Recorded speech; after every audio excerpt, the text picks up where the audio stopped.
ख्रिस्ट येशूको नाउँमा यहाँहरू सम्पूर्णलाई हार्दिक स्वागत तथा न्यानो अभिवादन साथसाथै जय मसीह। आदरणीय प्रियजनहरू, फेरि पनि मैले एउटा भिडियो लिएर यहाँहरूको समक्षमा आइपुगेको छु र यो भिडियोमा यहाँहरू सम्पूर्णलाई हार्दिक स्वागत तथा न्यानो अभिवादन गर्न चाहन्छु। र आज म यहाँहरूलाई के भन्न चाहन्छु भने किन मानिसहरूले चाहिँ हाम्रा येशू ख्रिस्ट प्रभुलाई प्राय जसो चिन्न मान्दैनन्, यानि कि विश्वास गर्न मान्दैनन्।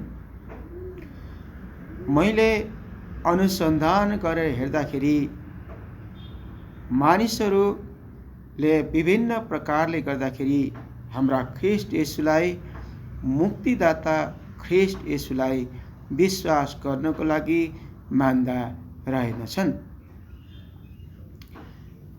एउटा कारण के हो भने मानिसहरू रूपको कारणले पनि, एउटा आफ्नो सुन्दरताको कारणले पनि हाम्रा येशू ख्रिस्ट प्रभुलाई विश्वास नगर्दा रहेछन्। अर्को कुरा, ठुलो पदको घमण्डले गर्दाखेरि पनि कति मानिसहरूले हाम्रा येशू ख्रिस्ट प्रभुलाई विश्वास गर्नको लागि नमान्दा रहेछन्। र अर्को कारण चाहिँ मानिसहरू धेरै शिक्षित भएको कारण पनि, यो संसारको शिक्षाले गर्दाखेरि, धेरै शिक्षित भएको कारणले गर्दाखेरि पनि हाम्रा येशू ख्रिस्ट प्रभुलाई मानिसहरूले विश्वास गर्नको लागि मन नलगाउँदा रहेछन्। र अर्को कारण भनेको धन सम्पत्ति धेरै भएको कारण, संसारमा धन सम्पत्ति धेरै भएको कारण, प्रशस्त मात्रामा धन सम्पत्ति प्राप्त भएको कारणले गर्दाखेरि पनि मानिसहरूले हाम्रा येशू ख्रिस्टलाई विश्वास गर्नको लागि मन नलगाउँदा रहेछन्। र यी बाहेक धेरै चाहिँ कारणहरू छन् मानिसहरूले चाहिँ हाम्रा येशू ख्रिस्ट प्रभुलाई विश्वास नगर्नुका कारण चाहिँ धेरैभन्दा धेरै प्रशस्त रहेका छन्। त्यसले गर्दाखेरि तपाईँ र हामीहरूले चाहिँ मुक्ति पाउनको लागि हाम्रो धनले पनि हामीले मुक्ति पाउन सक्दैनौँ, हाम्रो रूपले पनि, हामी सुन्दर भएर पनि हामीहरूले मुक्ति पाउन सक्दैनौँ, हाम्रो पद प्रतिष्ठा संसारमा ठुलो भएको कारणले गर्दाखेरि पनि हामीले मुक्ति पाउन सक्दैनौँ, हाम्रो रूप अनि रङ सुन्दर भएको ले गर्दाखेरि पनि हामीहरूले मुक्ति पाउन सक्दैनौँ। मुक्ति पाउनको लागि चाहिँ हाम्रा येशू ख्रिस्ट प्रभुलाई विश्वास गरेकै हुनुपर्दछ। मुक्ति पाउनको लागि हाम्रा येशू ख्रिस्टलाई जीवनको उद्धारकर्ता, मुक्तिदाता भनेर मानिलिएकै हुनुपर्दछ। मुक्ति प्राप्त गर्नको लागि चाहिँ आदम र हव्वाका पालादेखिका पापहरूबाट चाहिँ फर्केर पश्चाताप गरेर प्रभुको नजिकतामा जानु नै पर्दछ। र मुक्ति पाउनको लागि चाहिँ हामीहरूले हाम्रा येशू ख्रिस्ट प्रभुको मुक्तिको सन्देश, सुसमाचार मानिसहरूलाई सुनाउनै पर्दछ। हामीहरूले मुक्ति पाउन चाहिँ पश्चाताप गरेकै हुनुपर्दछ।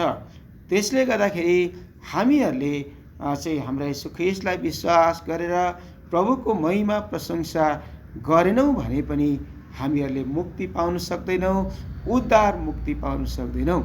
त्यसले गर्दाखेरि म यहाँहरूलाई के भन्न चाहन्छु भने यदि यो भिडियो हेरेर तपाईँहरूले पनि उद्धार मुक्ति प्राप्त गर्न चाहनुहुन्छ भने, शान्ति प्राप्त गर्न चाहनुहुन्छ भने, चाहिँ अनन्त जीवन प्राप्त गर्न चाहनुहुन्छ भने चाहिँ मण्डलीमा गएर हाम्रा येशू ख्रिस्ट प्रभुलाई तपाईँले आज नै, अहिले नै विश्वास गरिहाल्नुहोस् भनेर म भन्न चाहन्छु।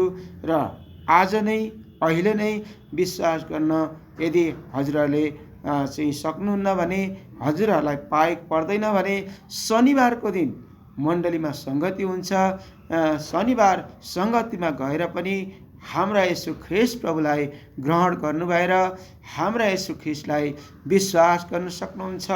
र हाम्रा प्रभु येशू ख्रीष्टलाई विश्वास गरिसकेपछि हाम्रा प्रभु येशू ख्रीष्टको नाउँमा यहाँहरूले आराधना गर्न सक्नुहुन्छ, प्रभुको महिमा गर्न सक्नुहुन्छ, प्रशंसा गर्न सक्नुहुन्छ, अरूलाई उत्साह दिन सक्नुहुन्छ परमेश्वरको वचनबाट।